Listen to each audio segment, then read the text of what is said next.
O evento mais importante da semana na agenda internacional começa hoje. Bom dia, pessoal! Há uma palpável ansiedade no ar. Os investidores estarão atentos a partir de hoje ao tão esperado simpósio de Jackson Hole, que promete trazer novas diretrizes sobre a condução da política monetária global, com destaque para os Estados Unidos.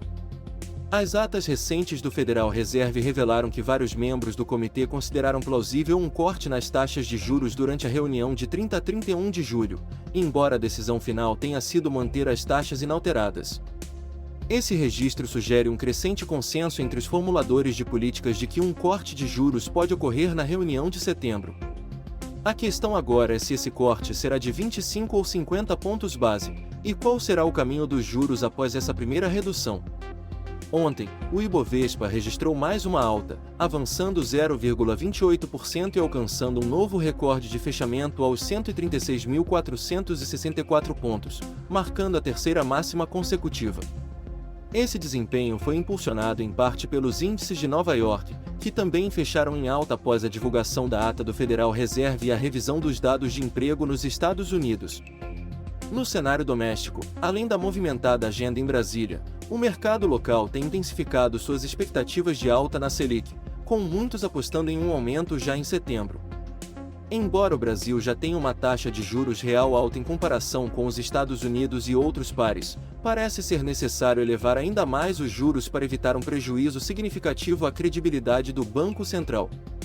Nos Estados Unidos, as ações subiram após a divulgação da ata da última reunião do Federal Reserve e uma significativa revisão para baixo dos dados de emprego, fortalecendo as expectativas de cortes nas taxas de juros em setembro. Quase todos os principais setores do S&P 500 avançaram, fazendo com que o índice fechasse em seu nível mais alto em 5 semanas. Acredito que considerar um corte de 75 pontos base, distribuídos em 25 pontos em cada uma das reuniões restantes, seja mais realista, conforme sugerido pela ata do Federal Reserve. Os banqueiros centrais estão reunidos esta semana para o simpósio de Jackson Hole, em Wyoming, um dos mais importantes fóruns econômicos do mundo. No entanto, essas autoridades chegam ao encontro mais divididas do que em qualquer outro momento desde antes da pandemia. Durante anos, as avaliações do Federal Reserve, do Banco Central Europeu e de outros grandes bancos centrais do mundo desenvolvido eram bastante alinhadas. Hoje, com a inflação em queda, mas ainda acima das metas de 2%, as divergências aumentaram. Para os investidores, isso cria um cenário de maior volatilidade.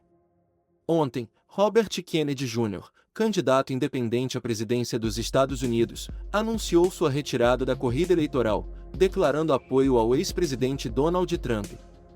As pesquisas mais recentes apontam que Kennedy contava com cerca de 5% das intenções de voto. Em uma disputa tão acirrada, até mesmo uma pequena mudança pode ser decisiva. Hans Kluge, diretor regional da OMS para a Europa, afirmou que a pox, anteriormente conhecida como varíola dos macacos, não deve ser comparada à Covid-19.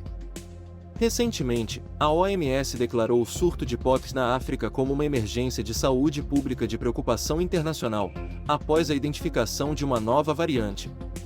A Bavaria Nordic, que fornece uma vacina essencial contra a pox, deve alcançar o limite superior de suas previsões financeiras para o ano, após garantir um pedido significativo de vacinas da Europa.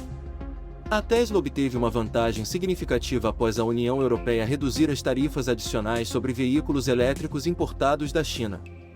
Embora a concorrência acirrada possa aumentar os custos dos veículos que a Tesla importa de sua fábrica em Xangai para a Europa, a notícia ainda é positiva.